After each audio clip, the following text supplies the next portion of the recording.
तर मंडळी, आपण सर्वांनी शंकरपाळीची रेसिपी एकाच प्रकारची खाल्ली असणार, म्हणजे सहसा आकार तोच देत असणार सर्वजण, आणि मैदा किंवा अर्ध्या प्रमाणात गहू पीठ वापरत असाल। मी पण गहू पीठ वापरला आहे व थोड्याशा प्रमाणात मैदाही वापरला आहे व सर्वात महत्त्वाचं म्हणजे ह्यात मी गुळाचा वापर केला आहे, जरा सुद्धा साखर वापरली नाही। आणि आकार जसा वेगळा दिला आहे तसेच हे शंकरपाळी 5 ते 6 महिने तुम्ही जास्त प्रमाणात बनवलात तर ते सहज टिकतील।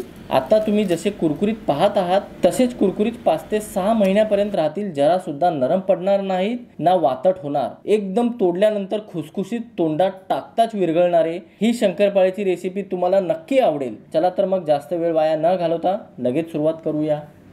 तर इथे मी सर्वात आधी गूळ वितळवून घेणार आहे। त्यासाठी मी एक लहान वाटी असं छोटे तुकडे करून गूळ घेतलेला आहे आणि त्याच वाटीने म्हणजे मी पाव वाटी पाणी घेतलेलं आहे। पाण्याचं प्रमाण जरा कमी घ्यायचं आहे। आता ह्या गुळाला एकजीव करत वितळून घ्यायचं आहे। एक गोष्ट लक्षात घ्या, तुम्हाला गूळ वितळूनच घ्यायचं आहे, असं डायरेक्ट मैद्यामध्ये किंवा गव्हाच्या पिठामध्ये वापरू नका। गूळ वितळूनच घ्या। तुम्हाला डायरेक्ट वापरायचं असेल तर पिठी साखर वापरू शकता किंवा गुळाची पावडर सुद्धा वापरलं तरी चालेल। आता ह्याला चांगल्या प्रकारे वितळून घ्यायचं आहे।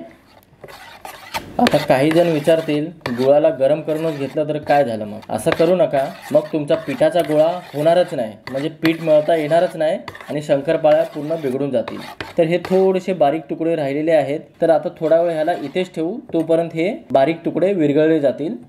तर इथे पीठ तयार करण्यासाठी एक वाटी मी म्हणजे एक मोठी वाटी गव्हाचं पीठ आहे आणि एक मोठी वाटी गव्हाच्या पिठासाठी एक लहान वाटी मैदा वापरत आहे। तुम्ही किलोच्या प्रमाणात बनवत असाल तर 1 किलो प्रमाणामध्ये पाव किलो मैदा तुम्ही वापरा, कारण की मैद्याने खुसखुशीतपणा येतो, गहू पिठाने खुसखुशीतपणा येणार नाही, कडकपणा जास्त येणार, म्हणून मैदा थोडा वापराच। 1 ते 1.5 चमचे सफेद तीळ। तीळ पूर्णपणे ऑप्शनल आहे, तुम्ही नाही वापरलं तरी चालेल, कारण की ह्याच्यामधली अर्धी तीळ ही तेलात सुटणारच, फक्त मला थोडा लुक चांगला येणार आणि खाण्यासाठी थोडीशी टेस्ट चांगली येणार म्हणून मी तीळ वापरत आहे। चवीनुसार मीठ व यामध्ये मी साजूक तुपाचा वापर करत आहे, गरम तेलाचा नाही वापर करत आहे, म्हणजे गरम तेलाचं मोहन नाही वापरत आहे। साजूक तूप मी 4 ते 5 चमचे घेतलेला आहे।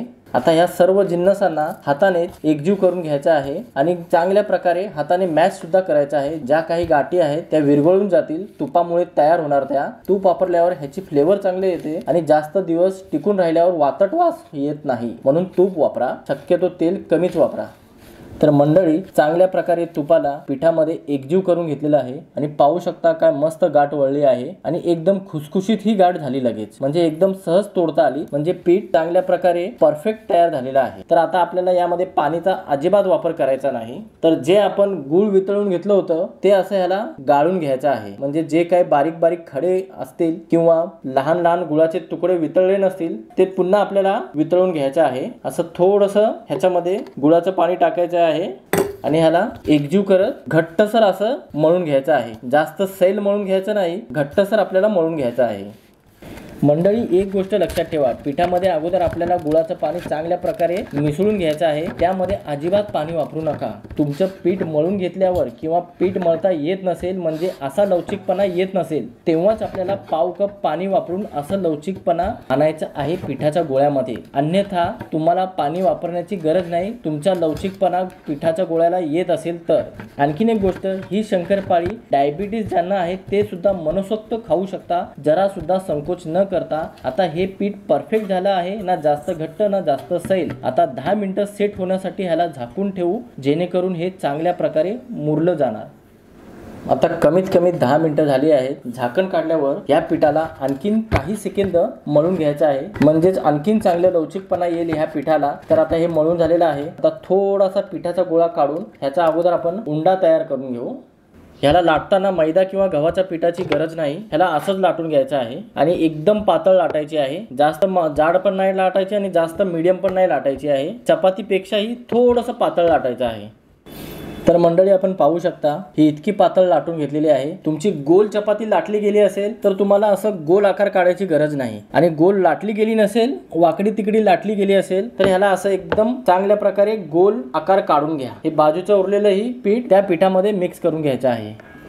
तर एकदम सोपा आकार आहे. तुम्ही दरवेळी जशा शंकरपाळ्या बनवता त्यापेक्षा भरपूरच सोपा आकार आहे. आता काय करायचं, चाकू घ्यायचं, मध्यभागून एक कट मारायचा आहे, म्हणजे ह्याला समान भागामध्ये कापून घ्यायचं आहे. पुन्हा हे असं ह्या साईडनेही समान भागाने कट मारायचं आहे. हे झालं. आता ह्याला फिरवा थोडंसं पोळीपाटाला, ह्याला असं पुन्हा कट मारायचं आहे. असे कमीत कमी 16 ते 17 असे भाग करायचे आहेत. जेवढे भाग होतात तेवढे करा तुमच्या चपातीला. मी जेवढे होतील तेवढे मी तुम्हाला करून दाखवतो.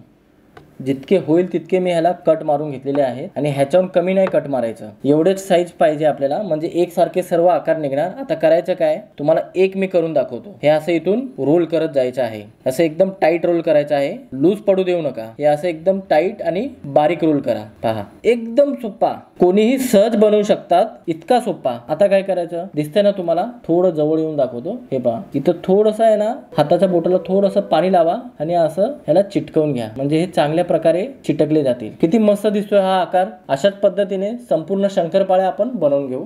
तर मंडळी, तेल आपल्याला कोमट गरम पाहिजे, म्हणजे आपण कोमट पाणी कसं वापरतो आंघोळीला तसं पाहिजे, तेव्हाच आपल्याला ह्या शंकरपाळ्या सोडायच्या आहेत. त्यापेक्षा जास्त गरम असेल तर सोडू नका. आणि तुम्ही पाहताय ना, ह्याच्यामध्ये बबल्स एकदम कमी येत आहेत. मी तुम्हाला झूम करून दाखवतो. बघा, एकदम बारीक बारीक बबल्स येत आहेत. तेव्हाच आपल्याला ह्या शंकरपाळ्या पूर्ण असं तेलामध्ये सोडून घ्यायच्या आहे. आणि गॅस आपल्याला मंद आचेवरच ठेवायचा आहे शेवटपर्यंत, इतकं लक्षात ठेवा. तर मंडळी, मला जवळपास 5 मिनिटं लागली हे शंकरपाळे तळण्यासाठी. आणि एक गोष्ट लक्षात घ्या, म्हणजे मी तुम्हाला एक टिप सांगतो, नाहीतर तुम्ही म्हणणार ह्याला कडकपणा आला नाही तळताना. हे आता नरम आहेत, म्हणजे हे तळतायत ना, हे नरमच आहेत. जसे जसे हे थंड होणार तसे तसे त्याला कुरकुरीतपणा जास्त वाढत जाणार, इतकं लक्षात ठेवा. आणि ते सुद्धा मोकळ्या हवेत ठेवायचं, पंख्याखाली ठेवायचं नाही. त्याला चांगल्या प्रकारे थंड केलं की मी तुम्हाला शेवटी दाखवतो ह्याला किती कुरकुरीतपणा आलेला आहे आणि रंगही मस्त आलेला आहे. तर आता याला काढून घेऊ आणि पाहू शकता रंग किती मस्त आलाय. ह्याला मी आता प्लेट मध्ये काढतो आणि अशाच पद्धतीने संपूर्ण स्नॅक्स तळून घेतो. दिवाळी सोडून एरवी कधीही ही शंकरपाळी रेसिपी बनवून चहा बरोबर ह्याचा आनंद घेऊ शकता. ह्या तुम्हाला एखाद्या शंखप्रमाणे दिसत असतील. शंखुळ्या शंकरपाळी बोललं तरी चालेल आणि पूर्णपणे थंड झाले आहेत. आणि जसे जसे थंड होतात मस्त कुरकुरीतपणा येऊ लागतो आणि खाताना एकदम खुसखुशीतपणा, जसं की तुम्ही व्हिडिओमध्ये पाहताय ना. तर मंडळी, ह्या दिवाळीमध्ये जास्त मैदा न वापरता, असं गहू पीठ व साखर न वापरता गूळ वापरून ह्या शंकुळ्या शंकरपाळी नक्की बनवा. लहानांपासून मोठ्यापर्यंत आवर्जून कौतुक करून करून प्लेट भरभरून नक्की खाणार. आणि ही माझी रेसिपी तुम्हाला आवडली असेल तर प्लीज माझ्या चॅनलला सबस्क्राईब व लाईक शेअर करायला विसरू नका.